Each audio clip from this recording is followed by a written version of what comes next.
Good evening students. आज हम Hindi grammar में चैप्टर 2 पढ़ेंगे। वर्ण, वर्णमाला, उच्चारण और वर्तनी। आप सब देखिए चैप्टर 2, वर्ण, वर्णमाला, उच्चारण और वर्तनी। वर्ण क्या है? सबसे पहले ये समझना है कि वर्ण क्या है। जैसे आप लोग इंग्लिश में अल्फ़ाबेट्स पढ़ते हैं ABCD, वैसे ही आपने क्लास 1 से हिंदी में पढ़ा है वर्ण। आ ई ई स्वर है, व्यंजन क ख सब बच्चों ने पढ़ा हुआ है। फिर भी मैं आज वर्ण, स्वर और व्यंजन को अलग अलग करके आपको समझाती हूँ। वर्ण क्या है? जब आप अपनी बात बोलते हैं या कहते हैं, अगर उसे लिखना है तब आप कैसे लिखेंगे? सोचिए कि कैसे लिखेंगे। इसी को वर्ण कहते हैं। ध्वनि को जिस रूप में लिखा जाता है उसे वर्ण कहते हैं। जो हम बोल रहे हैं जिस रूप में लिखा जाता है। हिंदी किस रूप में लिखी जाती है? हिंदी की लिपि है देवनागरी, जिसके वर्ण हैं स्वर और व्यंजन वर्ण। वर्ण दो प्रकार के होते हैं, स्वर और व्यंजन। स्वर क्या है? स्वर मात्राएं हैं जिनके बिना आप व्यंजन को बोल ही नहीं सकते हैं। स्वर को तो आप बोल सकते हैं, स्वर का उच्चारण स्वतंत्र है। आ ई इसको आप बोल सकते हैं, लेकिन अगर व्यंजन में स्वर नहीं मिला होगा तो आप व्यंजन का उच्चारण नहीं कर पाएंगे। स्वर आ ई उ री ए आई ओ औ, बस इतना ही हम स्वर में रखेंगे। अंग और आहा ये अयोगवाह हैं, जिनका आप स्वतंत्र रूप से इंडिपेंडेंट रूप से जिसका प्रयोग नहीं कर सकते। अंग और आहा ये या तो व्यंजन के में लगे होंगे या आ के ऊपर आपने बिंदु लगाया है, आहा के साथ बिंदु लगाया, आ के साथ, इनका स्वतंत्र उच्चारण नहीं हो सकता। ये व्यंजन के साथ प्रयोग किए जाते हैं, इसीलिए ये अयोगवाह है, स्वर नहीं है। ठीक है। आ ई उ री ए ओ औ ये आपके स्वर हो गए 11 और 2 आपके ये अयोगवाह है। अंग, आहा। अंग को कहते हैं अनुस्वार। आहा के बिंदु को अगर आप कहीं प्रयोग करते हैं तो इसे बोलते हैं विसर्ग। ये है अनुस्वार और ये है विसर्ग, अंग, आहा। ठीक है। अब मैं बताती हूँ स्वर के कितने भेद होते हैं। स्वर के अभी तक आपने पढ़े हैं 2 भेद, दीर्घ स्वर, ह्रस्व स्वर और दीर्घ स्वर। अभी तक आपने 2 भेद पढ़े हैं स्वर के। लेकिन अभी मैं आपको बताऊंगी, जैसे सीनियर क्लास में आप पहुंच रहे हैं, आपका जो कंटेंट है, आपका जो विषय वस्तु है वो बड़ा होता जा रहा है, आप और डिटेल में पढ़ रहे हैं। इसीलिए आप ये मत कहिएगा मैम हमने तो पढ़े थे कि 2 स्वर के 2 भेद होते हैं। स्वर के 3 भेद होते हैं, क्योंकि हमारी हिंदी भाषा देवनागरी लिपि में है और देवनागरी संस्कृत की भी लिपि है। कुछ शब्द हम संस्कृत के प्रयोग करते हैं जिनमें एक और स्वर आता है जिसे बोलते हैं प्लुत स्वर, जो साइलेंट होता है, प्लुत, इसीलिए उसको बोलते हैं प्लुत। तो पहला है स्वर का ह्रस्व स्वर, हा में री लगाइए, ह्रस्व। और दूसरा है दीर्घ। ये तो जिसे आप लोग बोलते हैं छोटा छोटा ऊ, ये आपके ह्रस्व हैं, जिनमें देर जल्दी बोल देते, जिनका उच्चारण जल्दी हो जाता है। आ ई उ, इनका उच्चारण आप जल्दी जल्दी कर देते हैं, इसीलिए ये ह्रस्व स्वर हैं। इनमें बहुत लंबा आपको खींचना नहीं पड़ता है वर्ण। री, अब ई उ जल्दी से मैंने बोल दिया। अब मैं इसको लंबा खींच के अगर बोलूँगी, आ ई उ ए आई ओ औ, ये आपके इतने हैं दीर्घ स्वर, जिनको बोलने में ज़्यादा समय लगता है। ह्रस्व स्वर की परिभाषा, जिनको बोलने में कम समय लगता है। ये हो गए आपके ह्रस्व स्वर और ये हो गए दीर्घ स्वर। अब मैं आपको बताऊंगी प्लुत स्वर। ये जो तीसरा भेद है जिसे आप अभी क्लास 7 में जाके पढ़ रहे हैं, ये है प्लुत। प्लुत मतलब जैसे आप लोग ओम का उच्चारण करते हैं, ओम, आपको लग रहा है ओ है और माँ है, लेकिन बीच में ऊ जैसा एक वर्ण छुपा हुआ है। जैसे मैं लिखूँ ओम, ये ऊ जैसा एक उच्चारण बीच में हो रहा है, जो आपको समझ में नहीं आ रहा है सुनने में, लेकिन ओम हमेशा ऐसे लिखते हैं। इसके बीच में ऊ जैसा एक वर्ण छुपा हुआ है जिसे बोलते हैं प्लुत स्वर। ये है आपका प्लुत स्वर। ओम 3 के जैसा ऐसा बना रहता है। कभी आप देखिए ओम अगर कहीं लिखा होगा तो ओ और माँ के बीच में जैसे हिंदी का 3 होता है ना, ऐसा वर्ण बना होता है। ये आपका प्लुत स्वर है। ठीक है, तो प्लुत स्वर में कई उदाहरण नहीं है आपके पास। ओम है या किसी चीज़ को लंबा जैसे आप पीछे और बीच में आ जा रहा है, ये आपके प्लुत स्वर है जो छुपा हुआ उच्चारण है स्वर का, इसे बोलते हैं प्लुत स्वर। इसके अलावा मैंने आपको बताया कि अंग और आहा ये अयोगवाह हैं जिनका व्यंजन के साथ जिनका प्रयोग किया जाता है। तो स्वर आप लोगों को क्लियर हो गया। स्वर का आप लोग स्वतंत्र उच्चारण कर सकते हैं। स्वर मात्रा के रूप में व्यंजन के साथ प्रयोग किए जाते हैं। स्वर ह्रस्व स्वर, दीर्घ स्वर और प्लुत स्वर, ये स्वर के 3 भेद हैं। अब मैं बताऊंगी स्वर की मात्राएं। आ, इसकी कोई मात्रा नहीं होती, लेकिन ये व्यंजन के साथ एज इट इज़ ऐसे ही प्रयोग कर दिया जाता है कि पीछे उच्चारण करते वक्त आ का उच्चारण, आ की ध्वनि सुनाई दे। जैसे मैं का में आ मिला देती हूँ अगर, तो का पीछे आ निकलता हुआ लग रहा है का। अगर मैं नहीं मिलाऊंगी, हलन लगा होगा, तो ये आधा का है, इस का को आप नहीं बोल पाएंगे। जब इस आ को मिलाएंगे तभी आप का बोल पाएंगे। तो इसकी कोई मात्रा नहीं है। ये व्यंजन के साथ, अगर व्यंजन आप उच्चारण कर पा रहे हैं तो हमेशा व्यंजन के साथ मिला होता है आ, और मात्रा के साथ साथ उसका रूप चेंज होगा। अब मैं अगर इसमें आ मिला देती हूँ, आ की मात्रा ये है। जैसे ही का में आप आ मिलाएंगे हो जाएगा का, ये मात्रा लगा दी। अगर मैं ये नहीं लगाती तो आप का को नहीं पढ़ पाती। तो ये मात्रा के साथ साथ उसी तरह से आप लोग इसका उच्चारण करते हैं। तो स्वर के बिना व्यंजन का अस्तित्व ही नहीं, आप उसको पढ़ ही नहीं सकते हैं। स्वर हमेशा मात्रा के रूप में व्यंजन के साथ काम आते हैं। स्वर का को स्वतंत्र भी आप बोल सकते हैं, जैसे मैं बोलूँ आई, अब ये आ भी स्वर है, ई भी स्वर है, इनको तो आप बोल सकते हैं। लेकिन अगर मैं का ऐसे लिख दूँगी, आप इसको नहीं पढ़ पाएंगे जब तक इसमें कोई स्वर नहीं मिलाया जाएगा। तो स्वर का महत्व कहाँ है? स्वर के बिना व्यंजन का उच्चारण ही नहीं हो सकता है। ठीक है, स्वर की मात्राएं लिखने की ज़रूरत नहीं है क्योंकि आप सबको आ ई की मात्राएं पता है बेटा। ठीक है, अब मैं आपको बताऊंगी व्यंजन। व्यंजन क्या है?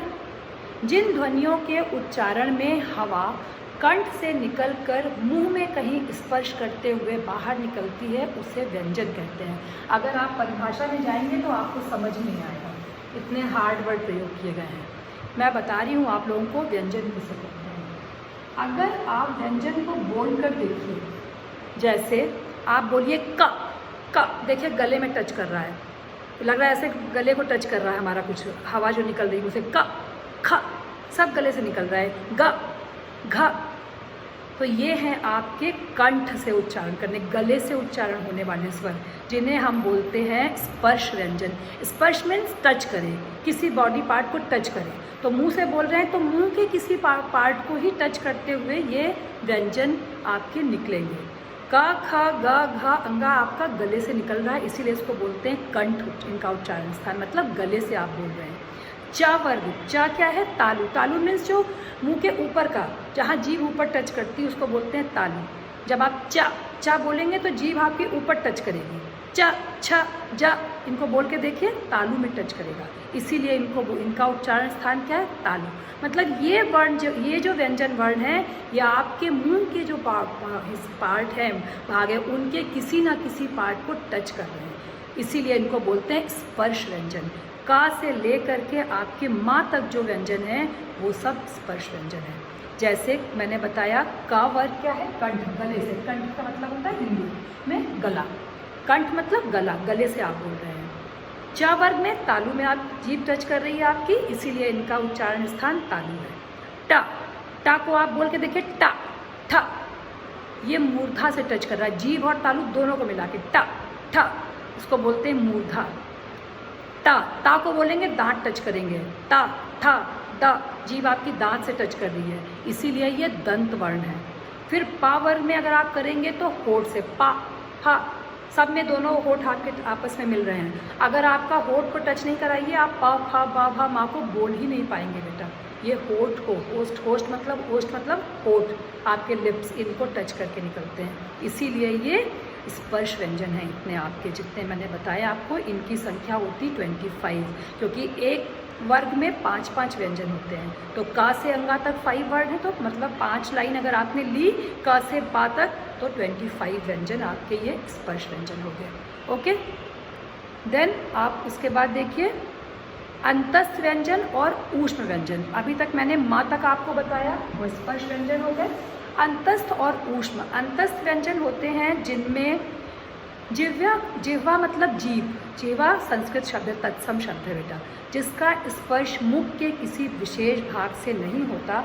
उच्चारण में हवा कम टकराती, कम टच करती। जैसे आप बोलिए या रा ला वा, आपको कहीं रुकना नहीं है, कहीं टच नहीं कर रहा है आपकी जीभ, जल्दी जल्दी बोल ले रहे हैं, या रा ला वा जल्दी जल्दी बोल जा रहे हैं। इसीलिए ये अंतस्थ व्यंजन अंदर से निकल रहे हैं, कहीं भी आपका बॉडी पार्ट जो मुंह का जीभ है वो उतना टच नहीं। जैसे पा फा, इन सब में आप स्पेशली होठ को दबा के बोल रहे हैं, होठ टच कर रहे हैं। लेकिन अंतस्थ व्यंजन में आप मुख के किसी भाग में बिना स्पर्श किए बोलेंगे, या रा ऐसे करके बोल देंगे आप। वैसे ही ऊष्म व्यंजन, इन वर्णों के उच्चारण में श्वास तीव्र गति से मुख से रगड़ खाती हुई निकलती। कैसे? जब आप सांस लेते हैं ना, शा खा, लंबा खींचते हैं, हवा निकलती है, शा खा सा हा, ये आपके 4 ऊष्म व्यंजन हैं। और वो या रा लावा ये अंतस्थ व्यंजन हैं। ये व्यंजन के ही प्रकार, लेकिन इनके बोलने का तरीका क्या है उस हिसाब से इनको बांट दिया गया है। स्पर्श व्यंजन, अंतस्थ व्यंजन और ऊष्म व्यंजन, ये आपके व्यंजन हैं। इनमें जब आप स्वर मिला देते हैं तो मात्राएं लग जाती हैं और एक वर्ण पूरा बन जाता है, जिसे मिलाकर शब्द बनते हैं। वर्ण हो गया, वर्ण से शब्द बना, शब्द से वाक्य बना।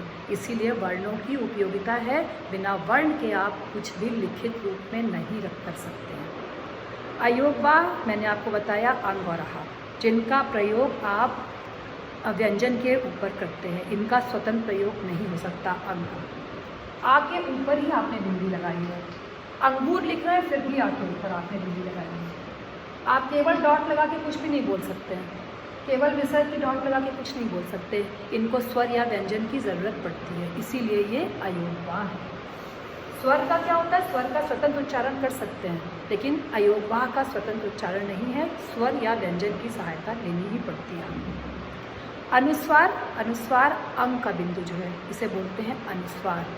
अनुस्वार के नियम मैं आप लोगों को बताती हूँ, ध्यान से सुनिए। अनुस्वार कहाँ और कब लगाया जाता है? अनुस्वार का नियम होता है, आप जिस वर्ण के ऊपर लगाते हैं इसका मतलब है उस वर्ग का 5वां लेटर वहाँ पर आना चाहिए, 5वां वर्ण आना चाहिए। जैसे मैं एग्जाम्पल देती हूँ, मैंने लिखा कंठ, अभी आपके में ही व्यंजन का उच्चारण स्थान कंठ लिखा है, मैं उसका ही उदाहरण देती हूँ, कंठ। अब मैंने का के ऊपर अनुस्वार लगा रखा है, उसके पीछे क्या है? था। था किस वर्ग में आता है? टा, ठा, डा, धा, डा। किस में आ गया? टा वर्ग में। टा वर्ग में ठा आता है, ये है ठा। मैंने पूरी लाइन लिख लिया क्लियर करने के लिए। किस वर्ग में आया? टा वर्ग में। अब इसका 5वां 5th लेटर कौन सा है? 1 2 3 4 5 ड़ा है, इसके ऊपर नंबर डालिए 1 2 3 4 5। इसका मतलब है कि जो अनुस्वार लगा है, इसका मतलब है कि ये आधा है 5th वर्ड, इसमें स्वर नहीं मिला है, आधा 5th वर्ड इस्तेमाल किया गया है, जिसको हमने अनुस्वार के रूप में ऊपर लिख दिया। ठीक है, अगर मैं इसको विच्छेद करूँगी तो का और ये आधा ड़ा लगाऊंगी और ठा बनाऊंगी, ये हो गया कंठ। हमेशा अनुस्वार का यही रूल, यही नियम फॉलो होता है। अगर मैं एक और एग्जांपल दे दूँ आपको, पंखा, फैन सबके घर में होता है, मैं पंखा का एग्जांपल देती हूँ। ये खा है पीछे, अनुस्वार पा में लगा है, पीछे वाले वर्ड को देखिए, वर्ण को देखिए, पीछे वाले लेटर को, खा है। खा किस वर्ग में आता है? का, खा, गा, घा, गा। 1 2 3 4 5, ठीक है, 5 वर्ण यहाँ लिखे हुए का वर्ग में, इसका 5th वर्ण है ड़ा। इसका मतलब पंखा को अगर अंग को हम हटाएंगे ना तो ये आधा अंगा आएगा। आधा अंगा कैसे बनाएंगे? ऐसे हलंत लगा दीजिए और खा लीजिए, ये आपका हो गया पंखा। मैंने अनुस्वार को हटाया तो ये 5th वर्ण को लगाया, 5वां वाला हो गया। ये अनुस्वार का नियम होता है, अनुस्वार का प्रयोग कैसे होता है। आहा का प्रयोग विसर्ग के रूप में होता है, जिसका उच्चारण हा के समान होता है। जैसे आप लोग पढ़ते हैं प्रातः, अब इस बिंदु को आप हा के बिना पढ़ ही नहीं सकते, हा जैसा इसका उच्चारण होगा। आप विसर्ग को बिना किसी व्यंजन के प्रयोग नहीं कर पाएंगे, या तो स्वर चाहिए जैसे आहा, और या तो व्यंजन चाहिए। ये है आपका विसर्ग। उसके बाद है अनुनासिक। अनुनासिक और हलंत भी मैं आप लोगों को समझाती हूँ, ठीक है। अनुनासिक मतलब जिन शब्दों का आप उच्चारण करें और आपकी आवाज़ नाक से निकले, जिसकी ध्वनि नाक से टप, जैसे मैं बोलूँ माँ, माँ बोल के देखिए, आपको लगेगा कि आप नाक से अपनी नासिका, आपकी नाक यूज़ हो रही है। माँ, आँख, आ नहीं बोल रही हूँ मैं, आँख, इसका मतलब यहाँ पर चंद्रबिंदु लगेगा। इसको बोलते हैं अनुनासिक, नाक से जिसका उच्चारण है। आँख, सांप, सांप नहीं बोल रहे हैं आप, सांप, जैसे ही आप नाक से इसका उच्चारण होने लगा, ये हो गया चंद्रबिंदु अनुनासिक। सांप, दांत, ये सारे अनुनासिक के उदाहरण, जिनमें चंद्रबिंदु लगता है उन्हें ही अनुनासिक भी बोलते हैं, चंद्रबिंदु। ये है आपके अनुनासिक चंद्रबिंदु जिसको हम बोलते हैं। इसके अलावा हिंदी में दो व्यंजन और प्रयोग किए जाते हैं, जिन्हें बोलते हैं ड़ा और ढा। ये डा और ढा से बने हैं। जैसे मैं लिखूं सड़क, अब मैंने ड़ा के नीचे ही बिंदु लगाई है, ये है ड़ा। और पढ़ना में होता है ढा के नीचे बिंदु, पढ़ना। ये ड़ा है और ये ढा है, दोनों में डिफरेंस है। पढ़ाई और पढ़ाई दोनों में फ़र्क हो जाएगा। ये पढ़ना और ये सड़क। ये डा में मैंने बिंदु लगाया, बन गया ड़ा, और ढा में बिंदु लगाया ढा। ये दो व्यंजन और प्रयोग किए जाते हैं, जिन्हें अतिरिक्त व्यंजन कहा जाता है। इसके अलावा आगत व्यंजन। हिंदी में कुछ व्यंजन ऐसे हैं जो दूसरी भाषाओं से आए हैं, जिनको बोलते हैं आगत व्यंजन। आगत मीन्स आना, कहीं से आना मतलब आगत। तो हिंदी में वर्ण कहाँ से, बाहर से आए हैं, दूसरी भाषाओं से। ये हैं आपके आगत व्यंजन। जैसे इंग्लिश के व्यंजन हैं आपके ऑ, आप लोग जो इंग्लिश में ऑफिस बोलते हैं, ओ के, ओ का जो प्रोनाउंसिएशन आप लोग करते हैं ना, ऑ, हिंदी में उसमें ऐसे चंद्रमा बना देते हैं, केवल इसको हम लोग चंद्रमा बोलते हैं। चंद्रबिंदु में बिंदु लगा देते हैं, तो वो चंद्रमा में बिंदु लग गई, इसमें केवल हाफ मून बना दिया है। ये आपका आगत वर्ण में अ है। जैसे ऑफिस, ये हैं इंग्लिश के वर्ण शब्द, लेकिन इन्हें हिंदी में मान्यता मिल गई है, इसलिए हम इन्हें आगत वर्ण अ के साथ यूज करते हैं। कॉफ़ी, का के ऊपर ये लगा दीजिए, हो जाएगा कॉफ़ी। ओ का जो उच्चारण था वो अ के रूप में आया, कॉफ़ी। डॉक्टर, पॉलिश, इस तरह के जो शब्द हैं वो हिंदी में मान्य हैं, जिन्हें हम बोलते हैं आगत वर्ण। इनका प्रयोग करके शब्दों को हम प्रयोग करते हैं। ऐसे ही अरबी, फारसी, इन सब से भी आए हुए शब्द हैं, लेकिन वर्ण क्या क्या आए हैं जिनमें नुक्ता लगाते हैं, वो भी आगत वर्ण हैं। क, ज, फ, शब्द अलग हो गए, वर्ण अलग हो गया। आगत शब्द तो बहुत सारे हैं, आगत वर्ण जिनमें मैंने आपको अ बोला।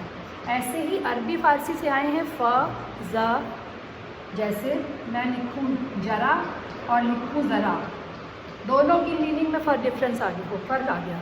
जरा मेरा हिंदी का शब्द था, जा हिंदी का है, जैसे ही मैंने ज़रा किया ना, ये दोनों के मीनिंग में डिफरेंस आ गया, मैंने यहाँ पे नुक्ता लगा दिया, ठीक है।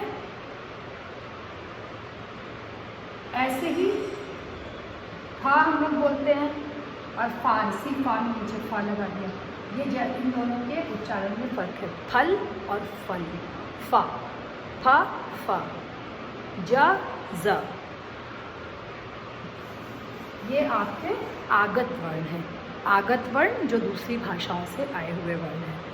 इसके बाद संयुक्त व्यंजन और द्वित व्यंजन, दोनों में क्या डिफरेंस है, मूल क्या, दोनों में क्या मेन फ़र्क है, वो पहले सुनिए। संयुक्त व्यंजन में दो व्यंजन अलग अलग मिलके एक व्यंजन बना लेते हैं, दो अलग अलग व्यंजन, एक से नहीं। जैसे मैंने लिखा का और लिखा शा, ये दोनों अलग अलग व्यंजन हैं। का और शा मिला के बन गया शक्ति वाला छ, जिसे आप लोग बोलते हैं। ता और रा मिला के बन गया त्र, त्रिशूल वाला त्र। ये दो अलग अलग वर्ण हैं, अलग अलग व्यंजन हैं, दोनों सेम नहीं हैं, इसीलिए ये है संयुक्त व्यंजन। लेकिन द्वित व्यंजन में मिलेंगे दो व्यंजन लेकिन दो सेम एक से ही व्यंजन मिलेंगे, जैसे का और का।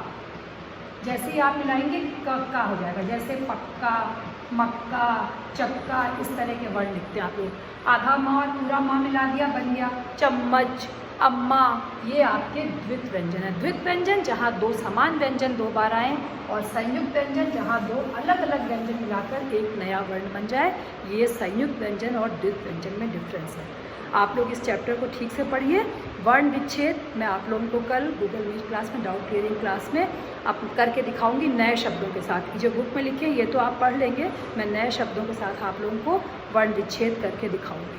ठीक है बच्चों, इतना अच्छे से पढ़िए आप लोग, कल मैं आपके डाउट क्लियर करूँगी। ओके बच्चों, थैंक यू।